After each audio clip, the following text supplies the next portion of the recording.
Tennessee Williams calls scene 3 the poker night. And this scene starts off with the mentioning of a particular painting by Vincent van Gogh. And this painting was known as the billiard poker at night.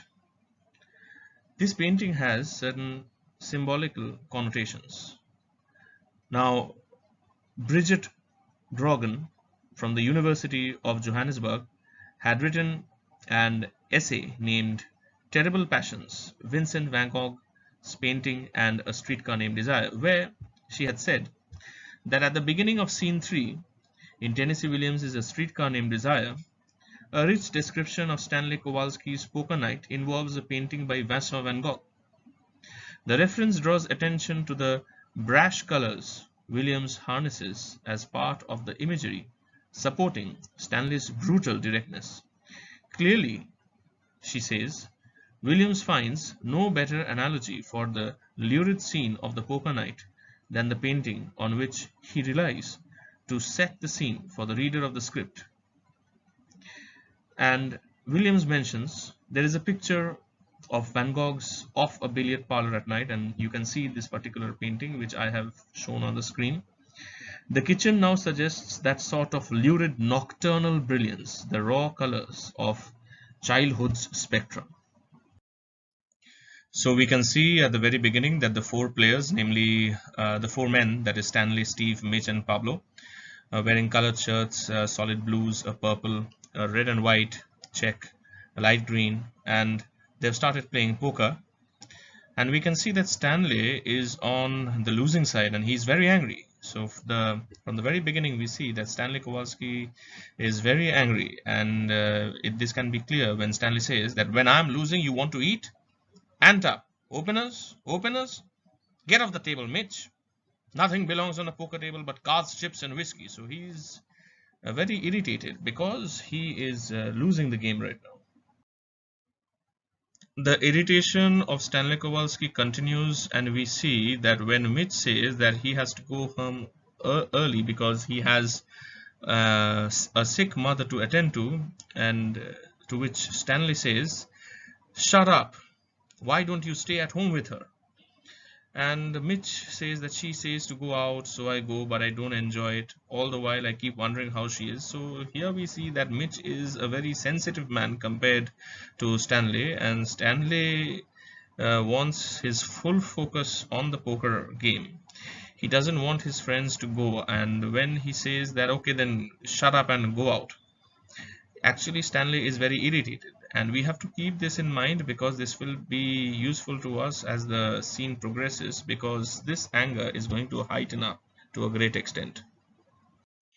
So in this page we see that the two women have come in, and they were out watching a movie together, the two sisters, that is Blanche Dubois and Stella Kowalski. Now Stanley asks that where were you, to which Stella replies that Blanche and I took in a show, which means that they were in a movie. And now we have to remember that the class conflict is again visible when Blanche expects the people in the room, especially the men in the room, to get up to greet her, and by expecting that, she says that there is no need to get up. But Stanley reminds her that nobody is going to get up for you, so you can just relax and go into the next room. And this is very much visible when Blanche says that no need to get up, and Stanley says that nobody is going to get up, so don't be worried.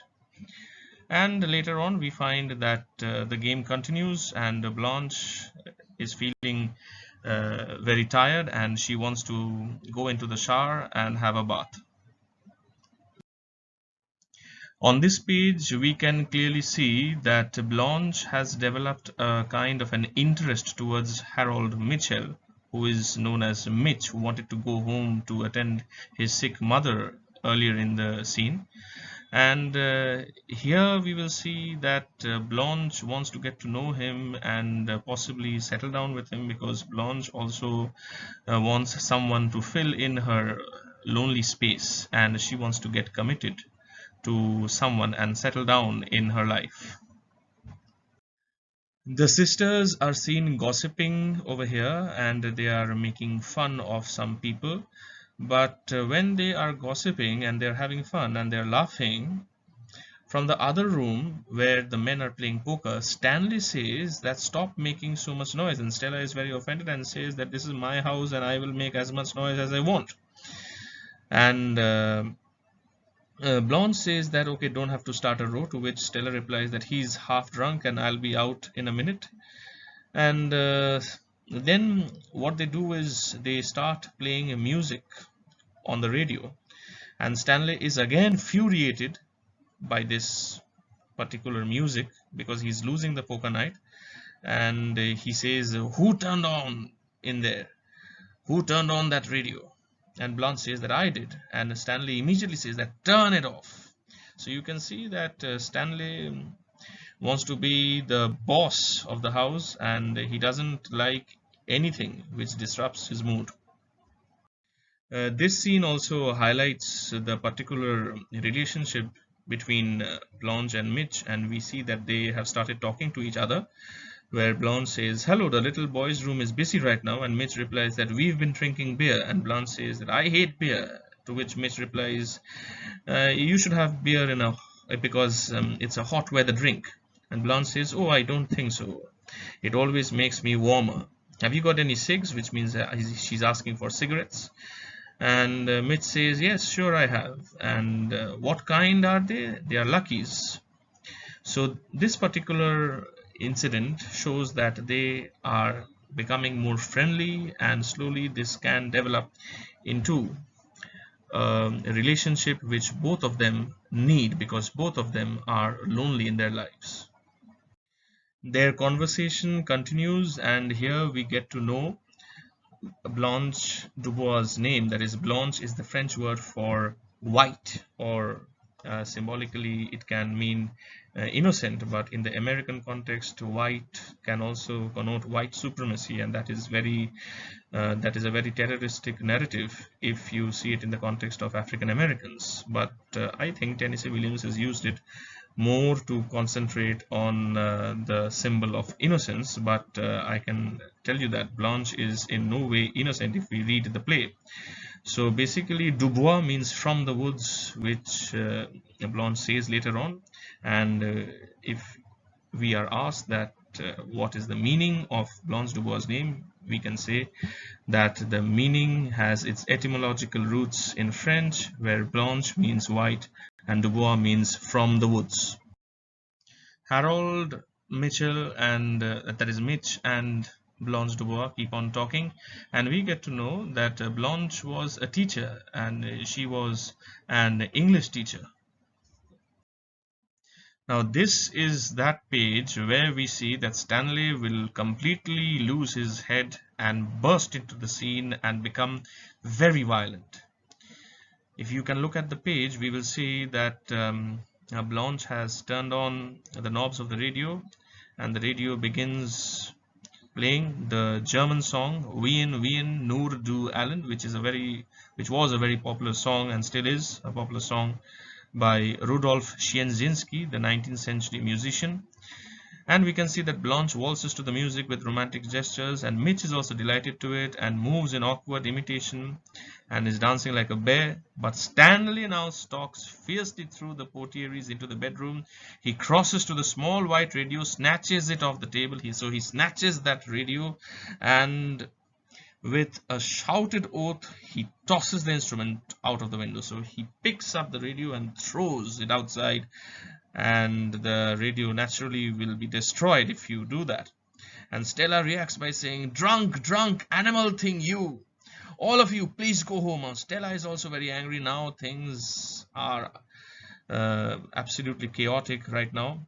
And Stella says that if any of you have one spark of decency in you, now Blanche wildly says, Stella, watch out. Now Stanley is charging after Stella. And now, Stanley has gone to hit her. And so you can see that all hurly-burly has been let loose in this scene. Now all the men say, take it easy, Stanley, easy, fellow, let's go. So they are wanting to control Stanley. Now Stella says, you lay your hands on me and I'll... Now Stella starts warning him that if you lay your hands on me, I can just go away, and even I will be. Uh, I mean, you will see my bad image if you hit me. Now, obviously, you should not hit your wife, but Stanley is absolutely drunk and he's angry that he's losing the particular poker game, and he charges at Stella, and he wants to hit her. So the ending of the last page told us about a particular blow, and we get to know that Stanley Kowalski has hit his wife Stella, and the men rush forward, and there is a grappling and cursing. Something is overturned with a crash, so all hell has broken loose between Stella and Stanley. And now Blanche is saying that my sister is going to have a baby. So Blanche is absolutely worried for her sister because she's going to have a baby. She's pregnant, and in that situation, in that condition, Stanley is hitting Stella. So this is uh, absolutely hellish, and this is absolutely a nightmare if you think about Stella's condition, that she's pregnant and she's about to have a baby, but she's getting mobbed by her own husband. And to which Mitch says this is absolutely terrible, and Blanche says this is lunacy, absolute lunacy. And Stanley is forced, pinioned by the two men, into the bedroom. So the two men control Stanley. They speak quietly and lovingly to him, and he leans his face on one of the shoulders. And Stella is absolutely dejected, and she says that I want to go away, I want to get out of here. And Mitch says that poker shouldn't be played in the house with women. Now that is also a very male chauvinistic comment, but nonetheless he says it. Now Blanche wants her sister's clothes because she wants to go away too, because she also cannot tolerate that her pregnant sister has been violently hit by Stanley. But after a little while, Stanley realizes his mistake, and Stanley now wants Stella back because Stella has gone away. But Stanley realizes that he has made a terrible mistake, and Stanley starts crying and sobbing. And Stanley says that Stella, my baby dolls left me. And Stanley keeps on sobbing and shouting, says, Eunice, I want my baby. Eunice, I'll keep on ringing until I talk with my baby. Here, baby is obviously Stella Kowalski. And Tennessee Williams makes us aware of an indistinguishable shrill voice. He hurls the phone to the floor. Dissonant brass and piano sounds as the rooms dim out. The blue piano starts playing, as you know that the blue piano represents the life in New Orleans. Finally, Stanley stumbles half-dressed out to the porch and starts shouting, Stella! Stella! Stella! And again Eunice comes out, and Eunice says that quit that howling out there and go back to the bed. And Eunice says that you can't expect your wife to meet you after beating her. And but Stanley just keeps on shouting, Stella, Stella. And Eunice reminds him that she ain't coming down to you, or you'll get the law on you. But Stanley just wants Stella back. This is very interesting because it reminds me of another play and by an Indian playwright, dramatist named Vijay Tendulkar. And if you see the characters of Arun Athavale and Jyoti in his play Kanyadan, almost a similar situation exists over there. So you can compare the characters of Stella and Stanley to Arun Athavale and Jyoti. So after this pandemonium, things start to ease off. And after shouting, Stella, Stella, Stella, we see that Stella Kowalski has also finally wants to get pampered by her husband. And this is clearly shown to us by Tennessee Williams when he says, the low tone clarinet moans, the door upstairs opens again, Stella is visible, Stella slips down the rickety stairs in her robe, her eyes are glistening with tears and her hair loose about her throat and shoulders. They stare at each other, so both of them stare at each other in a very romantic gaze. Then they come together with low animal moans. He falls on his knees on the steps and presses his face to her belly, curving a little with maternity. Her eyes go blind with tenderness as she catches her head and raises him level with her. He snatches the screen door open and lifts her off her feet and bears into the dark. So now they are going to make passionate love with each other. So now, after fighting and after breaking down all hell, we see that the situation has finally resolved and both of them are getting back to each other. And Mitch and Blanche at the same time keeps on talking, but Blanche is very upset with the violence, and the scene ends with Blanche's statement that thank you for being so kind. She thanks Mitch for being so kind, and Blanche says that I need kindness now because she has suffered a lot in her life. She has lost Belrev, she has come to Elysian Fields, but now over here she's seeing that her pregnant sister is getting beaten up by this mad rogue of a husband who cannot control himself. So Blanche ends by saying that I need kindness now, and the scene also ends with this expectation, with this desire for kindness. But between the idea and the reality falls the shadow, and this play is all about the shadow. As Arthur Miller had said, that Tennessee Williams is a streetcar named Desire is a cry of pain. If we forget this, we forget everything about the play.